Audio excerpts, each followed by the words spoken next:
Yo guys, balik lagi dengan Billy di sini dan kali ini kita kembali lagi ke DJ News.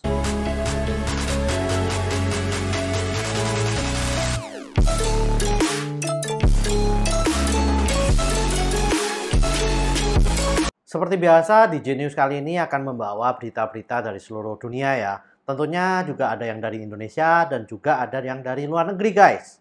Langsung aja kita ke berita pertama. Baru-baru ini di Indonesia itu ada kebocoran data ya guys. Kalau beberapa minggu yang lalu kita diblokir semua internetnya, kalau sekarang ini bocor-bocor semua guys datanya. Nah tentunya kebocoran data ini selain dari instansi pemerintah juga ada dari startup terbesar di Indonesia yaitu Tokopedia guys. Ya jadi pertama kali yang bocor adalah data pengguna IndiHome ya. Jadi orang-orang yang menggunakan fasilitas jasa IndiHome, terutama internetnya ini, mereka itu data-datanya mengakses ke situs mana itu bocor semua guys. Dan yang parahnya lagi nih guys, data mereka mengakses itu juga ada terhubung dengan nick mereka. Jadi kalau kalian mengakses situs-situs yang nggak benar itu semuanya terhubung ke nick masing-masing pelanggan tersebut. Nah, bayangin nggak kalau misalnya kalian akses ke sini, akses ke sana, itu semuanya tahu gitu loh yang akses siapa. Yang lebih lucunya lagi guys, kalau kalian punya kos ya. Nah, di kos itu kan banyak orang ya. Jadi kalau misalnya kalian mendaftarnya itu dengan nama pemilik kos, terus yang nyewa kos tersebut pakai untuk misalnya akses ke website A, B, C gitu ya. Itu semuanya terdata ke nick-nya yang punya kos, guys. Nah, jadi ya begitulah. Menurut saya sih ini absurd gitu loh ya. Nah, lalu selain kebocoran dari IndiHome, itu juga ada kebocoran dari Tokopedia, guys. Jadi data-data yang lama dari Tokopedia itu semuanya juga bocor. Dan yang paling terakhir itu ada data kepolisian yang bocor juga, guys. Jadi ya Indonesia gitu ya. Kalau nggak diblokir ya data bocor itu udah biasa. Tapi ya saya sih ngarep gitu loh. Kalau misalnya datanya bocor karena instansi pemerintah, at least mereka juga tanggung jawab gitu dong. Jangan cuman warganya yang dikejar dengan UU ITE gitu. At least mereka juga punya undang-undangnya kalau datanya ini bocor. Karena ya masyarakatnya sekarang cuman bisa pasrah sih guys. Oke, langsung ke berita selanjutnya. Berita selanjutnya ini datang dari AMD, guys. Nah, AMD ini pada tanggal 29 Agustus mendatang, rencananya sih akan mengadakan sebuah event live stream di YouTube, guys. Dan event tersebut itu akan membahas tentang prosesor terbarunya dari AMD. Nah, prosesor terbarunya ini tentunya adalah seri ke-7000 ya. Ya, seri 7000 ini sudah mulai ada core-core-nya ya dari AMD dan tentu saja mereka mengatakan akan lebih cepat. Dan untuk arsitekturnya, seri ke-7000 ini akan menggunakan arsitektur Zen 4 dan arsitektur Zen 4 ini masih baru dan juga nanti platformnya adalah AM5 ya guys. Nah, tentunya dengan arsitektur dan juga platform yang baru, kemungkinan besar motherboardnya untuk Ryzen ini juga akan berubah gitu ya. Tapi saya berharap akan dapat bertahan sampai 3 atau 4 tahun ke depan gitu ya motherboard barunya. Karena ya kalau ganti motherboard terus kan ya lumayan mahal gitu ya. Tapi kalau misalnya dengan arsitektur yang baru dan juga platform yang baru ini, kalau bisa tahan motherboardnya 4 tahun itu kalian kalau ada upgradean lagi dari Ryzen itu nggak jadi masalah karena tinggal ganti doang, motherboardnya tetap sama guys. Oke, berita selanjutnya datang dari Google guys. Kalian tentu tahu bahwa Google ini telah berusaha ya untuk menyaingi iPhone dengan meluncurkan Google Pixel smartphone. Dan ternyata sampai sekarang itu mereka masih belum bisa menyaingi iPhone guys. Baik dari segi chipnya maupun dari segi ketahanan smartphone-nya itu mereka menurut saya masih belum menyamai kualitas dari iPhone sendiri guys. Oleh karena itu banyak orang di luar sana yang masih menggunakan iPhone. Karena iPhone tuh reliable banget guys. Buat foto itu nggak pernah mengecewakan. Dan kalau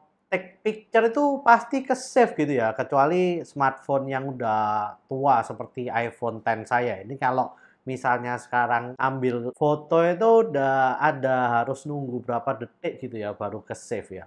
Nah, ternyata Pixel 6 Pro-nya dari Google ini juga mengalami yang sama. Meskipun dia menggunakan hardware dan juga software yang terbaru. Tapi bukan itu masalahnya guys. Yang ingin saya bahas adalah ternyata setelah update ke Android 13, Pixel 4, Pixel 4 XL, Pixel 6, dan juga Pixel 6 Pro itu banyak yang mengalami masalah. Tentunya dari forum-forum mereka ya, banyak penggunanya yang mengomel tentang hal ini guys. Dan kalau Pixel 5 gimana? Kayaknya sih nggak ada ya, tapi kalau yang 4 dari Pixel smartphone tadi itu banyak yang terkena. Nah, setelah mengupdate ke Android OS 13, itu banyak pengguna dari 4 smartphone tadi itu mengalami tidak bisa menggunakan wireless charging atau mengecas yang tidak menggunakan kabel ya guys. Jadi fitur tersebut jadinya sia-sia, nggak bisa kepakai gitu guys. Jadi kalau misalnya mau wireless charging, ketika ditaruh di wireless chargingnya, smartphone itu terlihat connect ya dengan wireless chargingnya, tapi tidak bisa mengecas sama sekali. Jadi daya yang dimasukkan oleh wireless charging itu tidak mengambah atau mengecas baterai tersebut gitu ya guys. Nah itu yang jadi masalah. Dan ya sampai sekarang fixnya masih belum ada, dan kalau kalian mau mengecas, kalian nggak bisa dari wireless charging dan harus dari wired sementara waktu. Nah bayangin yang orang yang sudah pakai wireless charging terus wirednya hilang ya, kabelnya hilang gitu. Dan kalau harus nyari-nyari, bahkan harus beli kabel lagi, itu kan menurut saya ribet banget ya. Nah, dan Google sampai sekarang belum merilis patch atau juga belum menanggapi soal hal ini, tapi kayaknya sih mereka juga tahu kalau ada bug tentang hal ini guys. Jadi ditunggu aja ya kapan mereka bisa kembali lagi untuk mengecas melalui wireless ini. Ya, berita selanjutnya datang dari YouTube Shorts.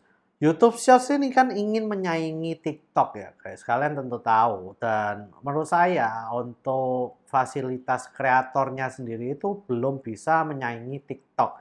Terutama dari text to speech-nya. Di YouTube Shorts masih belum ada menurut saya. Dan kalau untuk edit teksnya itu di TikTok itu masih lebih superior ya daripada di YouTube Shorts. Karena saya sudah memakainya sendiri. Dan sekarang YouTube ini ingin menampilkan watermark di YouTube Shorts-nya. Jadi mereka ingin kalau kita membuatnya melalui tool di YouTube Shorts lalu menguploadnya, dan kita ingin mengambil video yang ada di YouTube Shorts ini untuk di-upload ke platform lain, misalnya ke TikTok atau kemana, itu mereka akan menyematkan watermark di video mereka ini. Ya, seperti TikTok gitu ya. Kalau kalian ambil videonya kan pasti ada tulisan TikToknya, usernya apa, itu watermarknya kan udah jelas gitu.